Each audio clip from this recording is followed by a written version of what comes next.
It's 1st of May, first day of the month. Welcome to Hero of the Month video. It's afternoon, so good afternoon on a sunny holiday. I think it's a day off almost globally.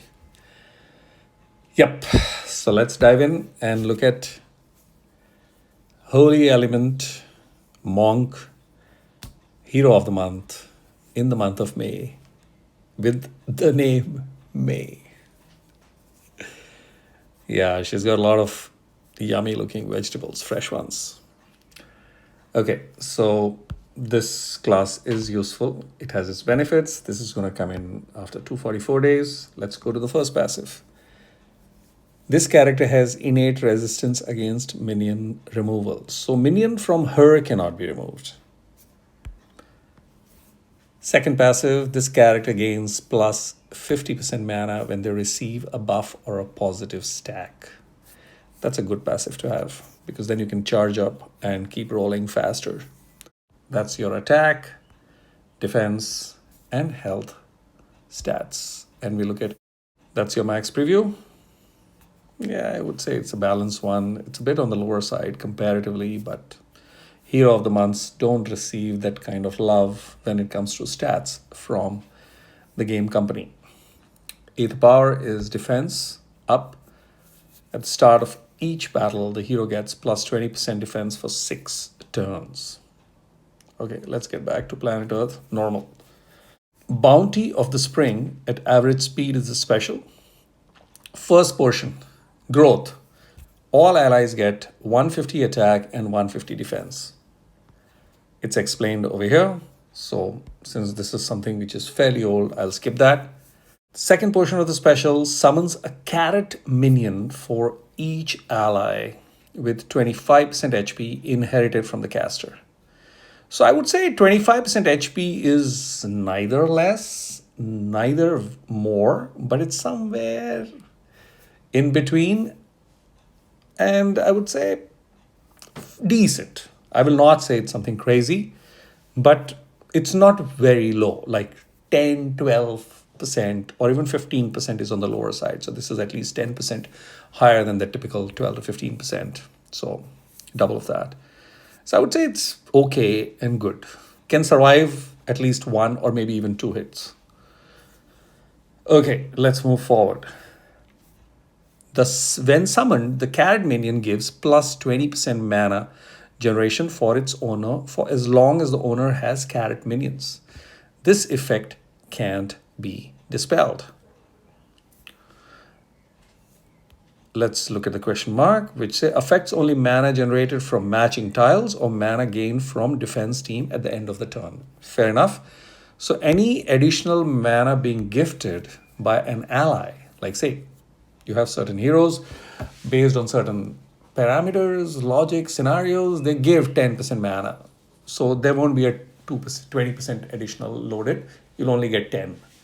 That mana buff, generation buff won't add up over there because mana is not being generated, but it's just being given or added because of certain scenarios by an ally. So generation is missing there.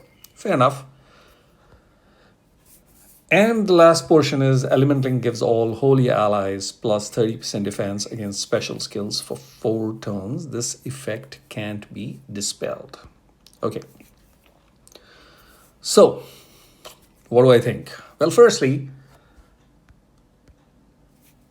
I will go to this hero cannot be used on defense because she will clearly become a liability for the whole team because those minions will become a benefit for anybody. Like when I see somebody, I see heroes with which give minions, I enjoy going and whacking that particular team. So defense is a liability. Yes, I am aware that there is a minion removal resistance, but only for her, not for the allies.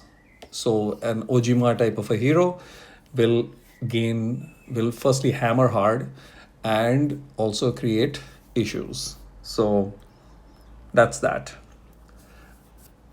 Alucard kind of a hero will enjoy the mana for all the allies and speed them up. This is nice because this passive activates via her minion itself. Or any of the other allies giving any buff is going to add on, and there is no specification written over here. There are only once per turn. This character gains 5% mana when they receive a buff or a positive stack, which means if there are 5 coming, it'll be 5 into 5, 25% mana. That's it. Straight gaining of mana. So this is really good.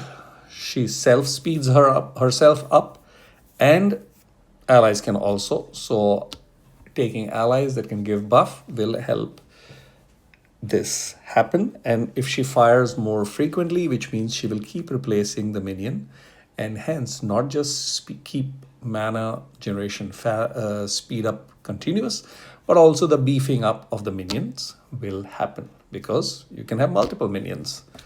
So that's one unique benefit that's available, both on offense and defense. So you could actually line up some buff providing heroes, and usually a defense does have 1 or 2 buff providing heroes, so that will speed up, and that's that. However, minion killers will knock off all the 3 minions together, not on her, but the rest of the fellows. She still enjoys this particular passive. So what do I think? Well, first thought, I will not give her darts, but then, I do have enough darts. So maybe for the fun of it, I might still complete her and see if I feel like giving her. So she is still a 50-50 for me, but I like the fun aspect. She's doing a lot of positives. Increasing the attack and the defense is clearly a buff. So that's a benefit that she's going to get again. Then buff coming from the minions is a buff that she gets. So there are 2 clear buffs, and the third buff is the attack up via the element link. So there are 3 buffs that she's already carrying over here. And external buffs will keep speeding her up. I haven't tested her because I'm not active on beta. Otherwise, I would have got a better idea, practical one. But still see minions doing their constructive, positive contribution, but a minion remover will knock all of them out, except her. And that I see as a chink in the armor. Too many minion removers out there. Fated Summon, Soul Exchange, and many other ways, a lot of minion removers have been delivered to us fairly easily. And we can see in the current Fated Summon, Elo is being readily available. So there you go. A has her uses, is going to be a fun element. And, for those choosing a little bit of fun play rather than all the time serious, knock out of the park, hammer away, missile and torpedo the opposition kind of a play, that sometimes can get boring. So yeah, this is a game. So for a fun part, I see May being a good fun hero who's doing a lot of cool stuff too, but those minions, with so many heroes that can kill, remove, solve minion scenarios out there, the minions can become a issue. But what I like is she's carrying 3 buffs, which is going to speed things up, and that is going to ensure that she fires much faster than that average speed. Also, the appropriate troops will make her 3-match and faster firing her specials. This, obviously, the 5% mana per buff or a positive stack is going to stack up multiple times, and it's going to speed her up considerably, which means those minions will keep flowing. So yeah, that's that as a benefit. However, that minion is the only chink that I can see apart from her doing things.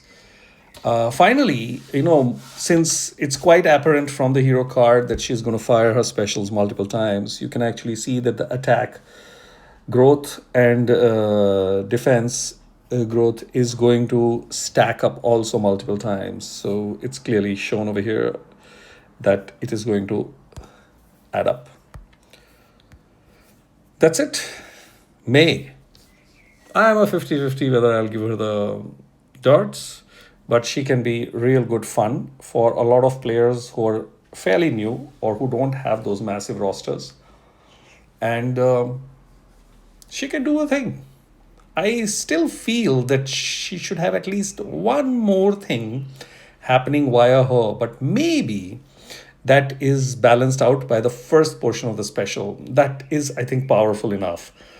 Because if she fires 3 times, which looking at the hero card, she will fire at least 3 or maybe even the 4th time for sure, and even more than that. But I see 3 to 4 times, which will ensure that there's a 450 to 600 attack and defense.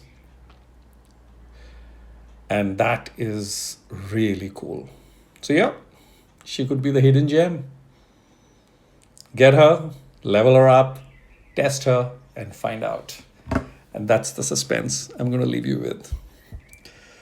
Cheers, catch you in the next video.